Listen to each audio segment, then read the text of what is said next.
Charaka's etiology of Unmada, or mental illness. Charaka categorizes different causes and outcome of individual root of disturbance. In the following text, Charaka classifies and clarifies his observations. He defines etiological factors, starting with digestion, then mentioning spiritual and social aspects, emotional factors, and finally, self-responsibility as well as knowledge. Ayurveda and yoga used as medicine and performed by experienced and professional therapists could fill the demand for professional treatment of PTSD by not only introducing meaning-making skills and creating a safe space by controlled and supervised care and cooperation with the government. Both disciplines, yoga and Ayurveda, provide an immense expertise over the centuries. However, a short weekend course focused on trauma-sensitive yoga or Ayurveda and the mind does not respect the multiple damages and needs of a trauma patient, nor does it protect the practitioner themselves. Practitioners and therapists need much longer, detailed, holistic, and finally long-term supervised education in Ayurveda and or in yoga to learn how to protect themselves and to protect their patients. We are inquiring if yoga and Ayurveda are suitable methods to diagnose and treat trauma, and if they maybe even allow a more precise choice of which method for treatment might be more successful in an individual tailored fashion. Starting from the assumption that grief, sadness, anxiety and fear of pain are unavoidable, in fact they are clearly part of life. The question arises why different human beings take different times to recover from trauma, develop different patterns to cope with stressful situations, and why some individuals only recover from stress and shock after a seriously prolonged time, or even not at all, while some individuals show hardly any signs of distress after surviving even dramatic life events. The following chapters that I will read on Unmada and Cittodvega attempt to prove that long before Western medicine discovered the significant psychological disturbances in soldiers after World War I, thousands of years earlier, ancient Indian medicine named and described clearly the changes in the mind and behavior that now would be called PTSD or PTS. Additionally, the Yoga Sutras of Patanjali deal with the very nature of the mind on average days and in times of distress, and how to modify and control the fluctuations of awareness between past and future. In order to analyze the benefits of holistic treatments like Ayurveda with additional yoga practice, the question has to be answered if it is possible to transfer ancient knowledge from millennia ago to modern patients' needs. Further, we have to be examined if it is possible to achieve recovery, resilience, or healing by taking single or isolated parts out of their traditional context. Some Ayurvedic terms have already been misinterpreted and wrongly applied for many years. An important example in the last chapter, we referred to ama removal treatments, ama pachana, marketing as detox. But now, there's another wave of relabeling traditional medical names, such as Unmada, Cittodvega and others, by reducing meaningful descriptive Sanskrit words and terms to Western simplifications like PTSD, PTS, OBD and others, which name a collection of disturbances, but do not take the holistic view into consideration about the options of recovery, resilience or healing. Instead, any successful treatment plan has to be rooted in the whole context. Ayurveda already unfolds the full holistic richness of its healing tradition by following the rules of Dinacharya, daily regime, vihara, lifestyle, and nutrition, ahara. Ayurveda states that the best medicine is worthless without the proper nutrition, that nutrition actually is medicine or poison if not mastered. Yoga contributes to recovery and healing through developing mental stamina by achieving higher meaning-making goals. The two sister traditions encourage indolence from the therapists themselves by developing knowledge of the self and the purpose of life. The individual global meaning and situational meaning are mostly shattered after traumatic events. Both are definitions that describe the meaning-making model.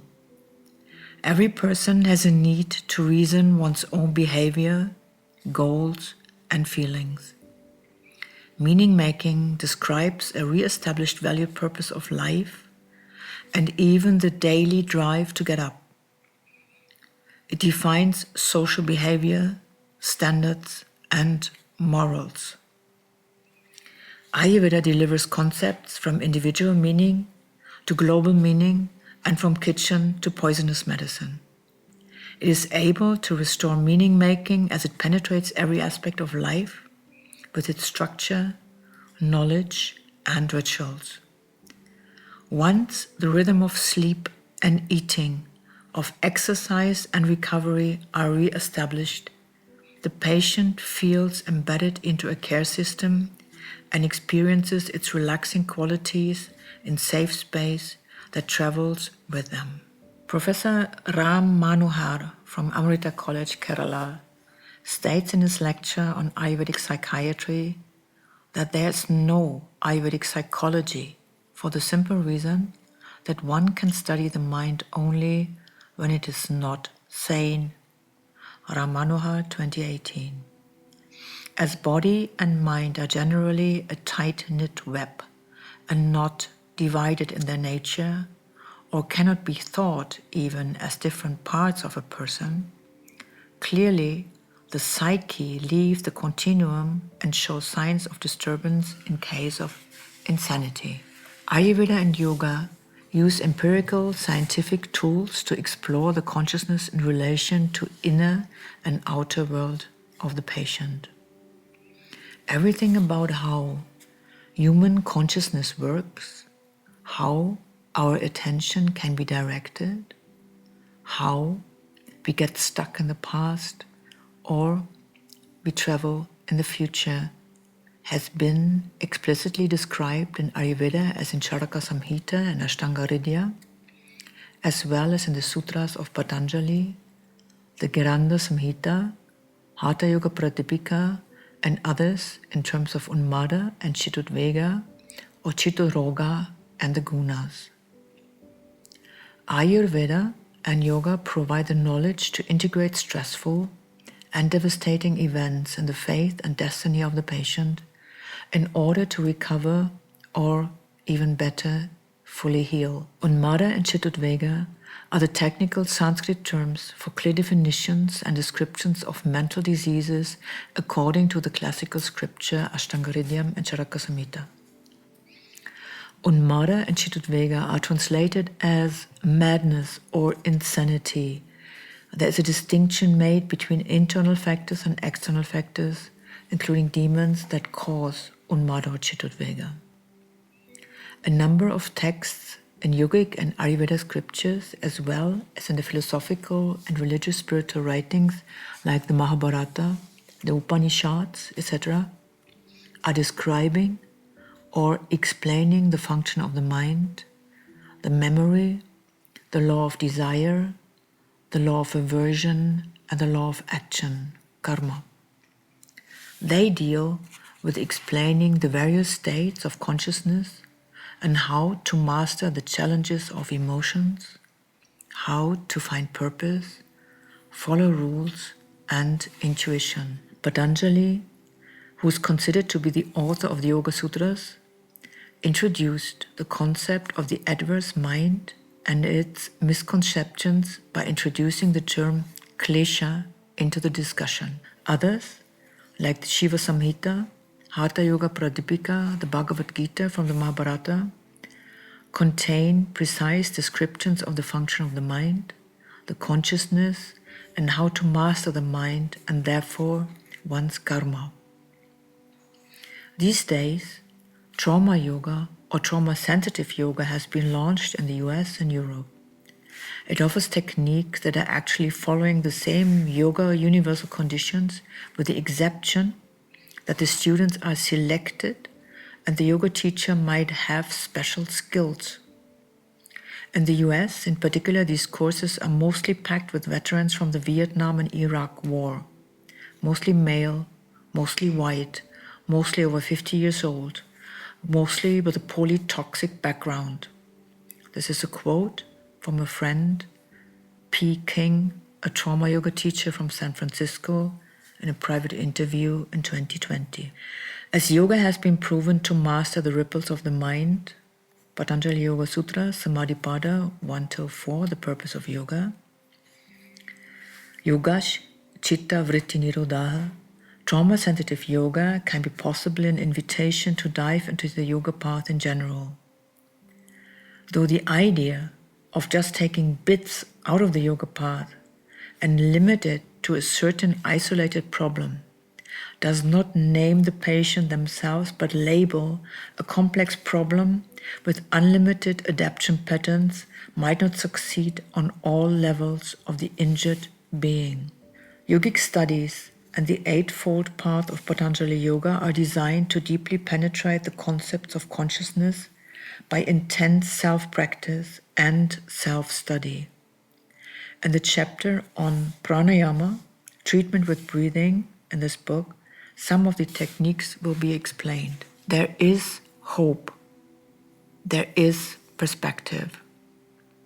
Ayurveda governs a precise guideline for all and everything. Ayurveda does not need to be modernized.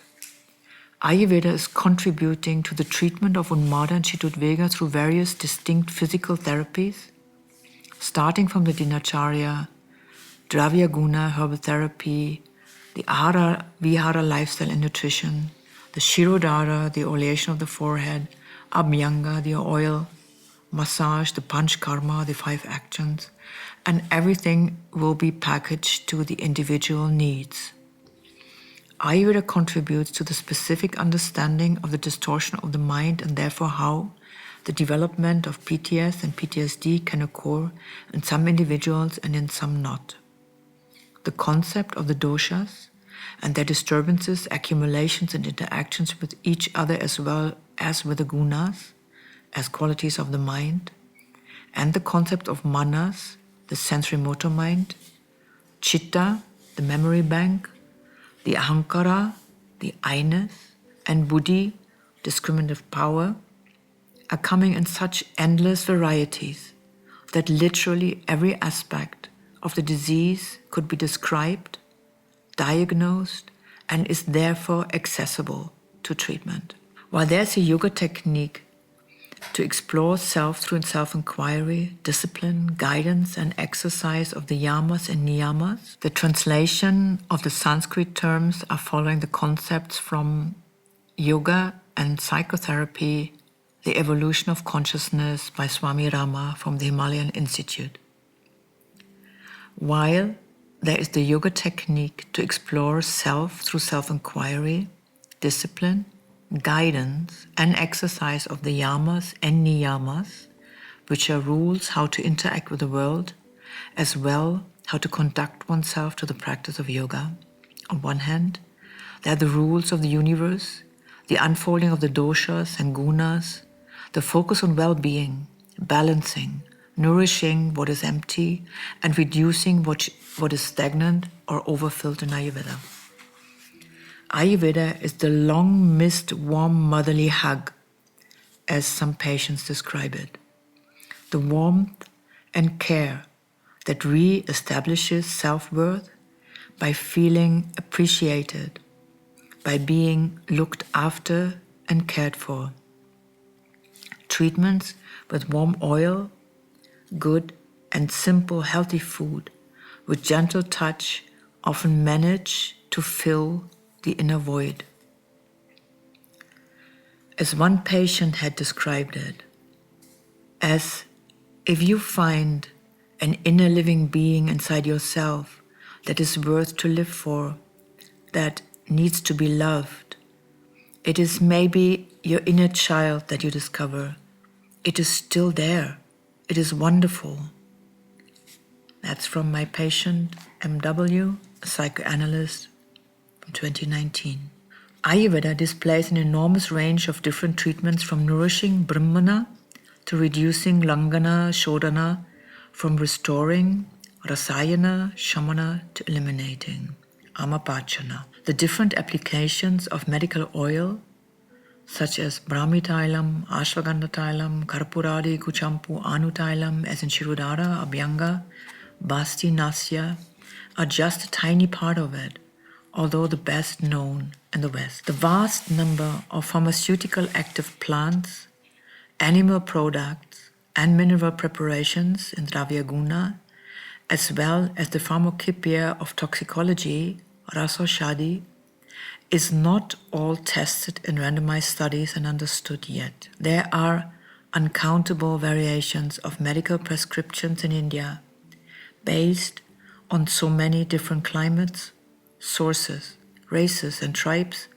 and hundreds of cultures and languages. India's scientific, ancient, medical, and philosophical traditions might reveal even more options for resilience, recovery, and healing through medical treatment than it is known for at the moment. The heart of Ayurvedic treatments, not only for physical ailments, but in general, but for psychiatric diseases as well, as the Panchakarma treatment. Panchakarma is a combination of various eliminating procedures like vomiting, elimination through the intestine, the nose, etc. Panchakarma could be considered a reset of the body and the mind and allows the patient to reconnect with themselves through intense experience as well through the removal of armor, physical and mental armor likewise. This is a quote from Professor Ram Manohar in a private discussion at the Rosenberg Academy. From the Charaka Samhita, the cause of Unmada insanity. It says, Unmada, as major mental disorder, has been known to Ayurvedic practitioners since ancient times in India. Yet, in the Vedic period, the disease was thought to be caused due to grahas, demons, as a disease that affects a vulnerable person, but still has its origin outside. But in Ayurveda, it is considered a major mental illness now. Yet, when we look into traumatic injuries, we do see the exogenic factor as well as the adaptation of the individual, which can vary from hyperreaction to hyporeaction, from recovery to drug abuse. Unmada describes more a quality and a state of mind and awareness, not a disease. The symptoms vary from what we would be nowadays diagnosed as psychotic disorder, ego state, schizophrenia, manic psychosis, or even as depressive disorders. The signs and symptoms that the Charaka Samhita describes, quoted from Sharma 2000, are intellectual confusion, fickleness of the mind, unsteadiness of the vision, impatience, incoherent speech, and a sensation of a vacuum in the heart, vacant mindedness. These are in general the signs and symptoms of Unmada insanity. Such a patient with bewildered mind becomes incapable of experiencing pleasure and sorrow. He becomes incapable of conducting himself appropriately. Therefore, he loses peace of mind altogether and becomes devoid of memory, intellect, and recognition. His mind wavers here and there. The above text gives a clear insight into the way of Ayurveda thinking. It describes the way the mind gets altered by stress And as well, it mentions a factor of mental function that in modern terms would be described as dissociation. The expression of the vacuum in the heart is very clearly referring to this. It describes the loss of contact with the self, personal individual desires or needs. There will be consequently no meaningful decision or action following, as the analysis of the moment is clouded by misconception of the now, or even completely disrupted in dissociation. The following explains Charaka's insights on the possible causes of insanity. To illustrate the changes, respectively non-changes of the victim's or patient's perception of reality and adapting lifestyle, brief modern explanations are added as interpretive comments. Charaka Samhita writes commentaries by Dash. The causative factor of Unmada insanity are as follows. First, the intake of Viruddha, mutually contradictory, dushta, polluted, and ashuchi, impure foods and drinks. This obviously contains also the knowledge of drug abuse. Second, pradarshana, insult to the gods, preceptors and vijas, people belonging to the families of the Brahmanas, Kshatriyas and Vaishyas.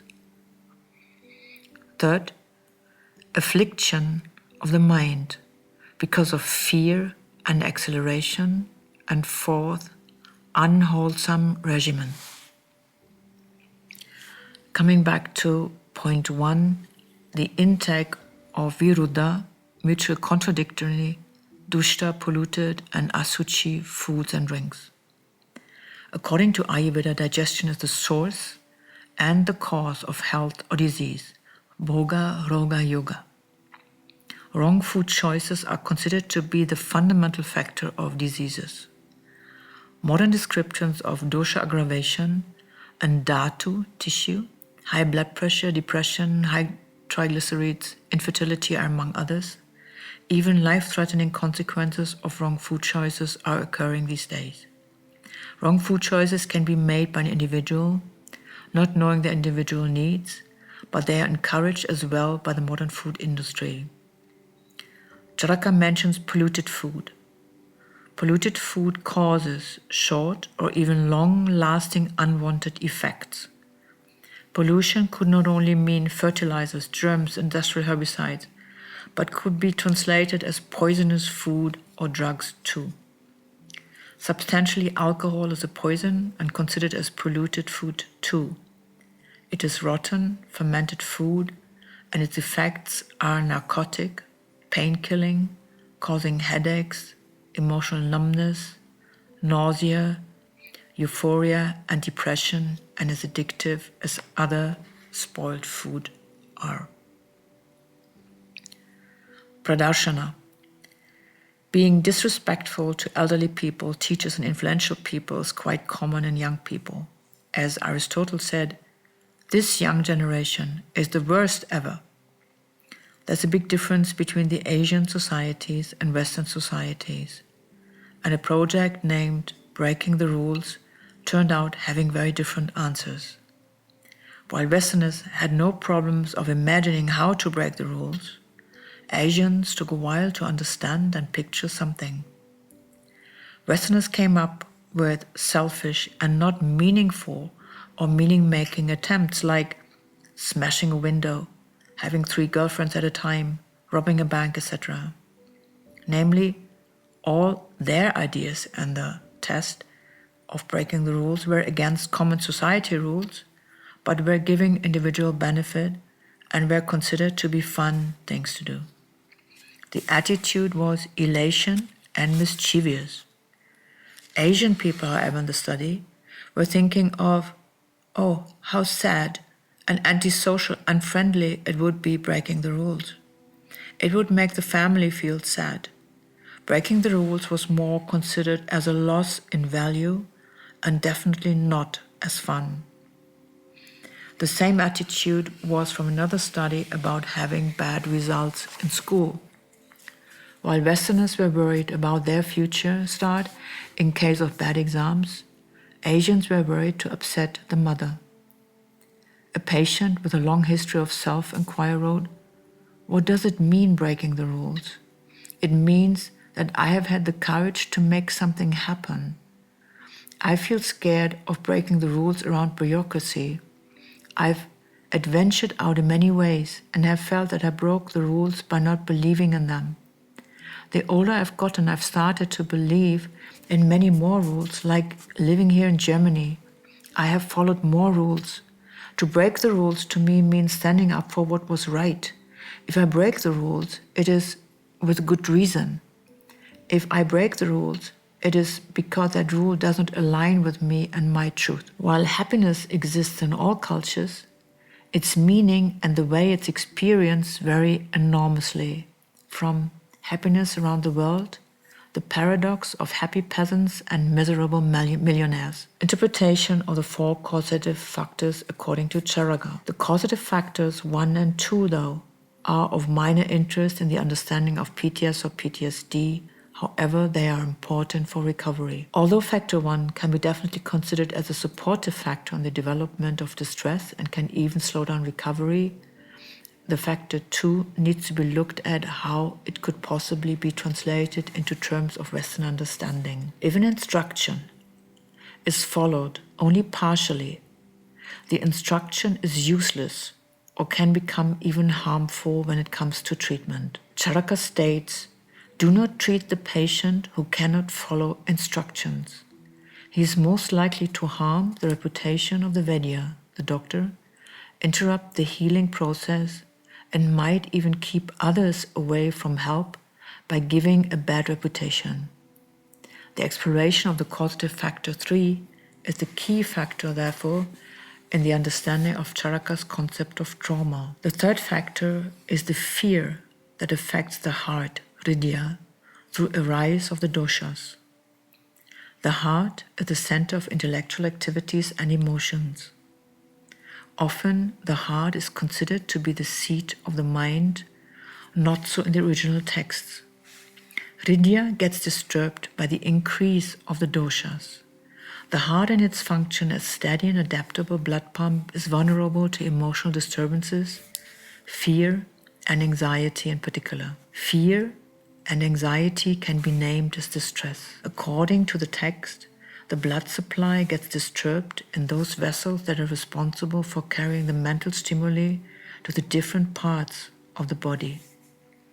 Vasoconstriction, inability to fight or flight, angina pectoris, high or extremely low blood pressure, the increase of heartbeat rate, or even broken heart syndrome would be the modern terms for a blockage of the schrotas, the transporting vessels. Even years after the initial shock or traumatic event took place, it is still possible to detect those parameters by simply measuring the vital factors in case of arousal. These biomedical factors are important to monitor as they are easily accessible. Often, a drastic increase of the pulse rate during the consultation, in case of a traumatic arousal, sometimes even 140 beats per minute and higher, shakiness, hyperventilation with dropping of blood oxygen, increase or decrease of blood sugar and cortisol level can be used to monitor the effects and the progress of the treatment in general. Although not all patients show such clear signs, it is worthwhile to incorporate regular checkups of vital parameters like BP, cardiac echo, 24-hour blood pressure measurement, and blood oxygenation in the Ayurveda or yoga consultation. On the longer run, prolactin, cortisol, blood sugar, and thyroid, Hashimoto antibodies, should be incorporated in a regular checkup. Constant distress affects cognitive ability. Diagnosis of awareness deficiency disorder, ADD or ADHD, in children are considered a post-traumatic stress disorder related cognitive disturbances.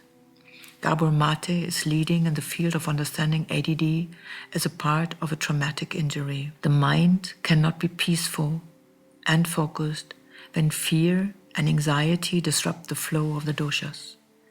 The mental activity loses its capacity to be open and receive impressions from the outside and the inside. If a traumatic injury had happened, the mind is clouded with the memories of the past and the fear of repetition. Unmada, the inner and the outer treatment decisions made by discovering the root. Charaka defines very clearly not only causative factors, but gives detailed guidelines about treatment choices. The treatments are varying from the root cause of the mental disturbance. In Western psychiatry, the same medication is given merely SSRIs. There is no selective guideline that refers to the patient's individual case of the suffering. Charaka, however, differentiates Unmada into 4 causative factors and further into Agantu, exogenous, and Nijota, indigenous causes. The proposed treatments then vary according to the detection, the specific god or demon that has been attacking the patient's mind, or to identifying the various kinds of dosha aggravation. Treatments are specific from medicated ghee to rituals or mantra, homa, or special nutritional food.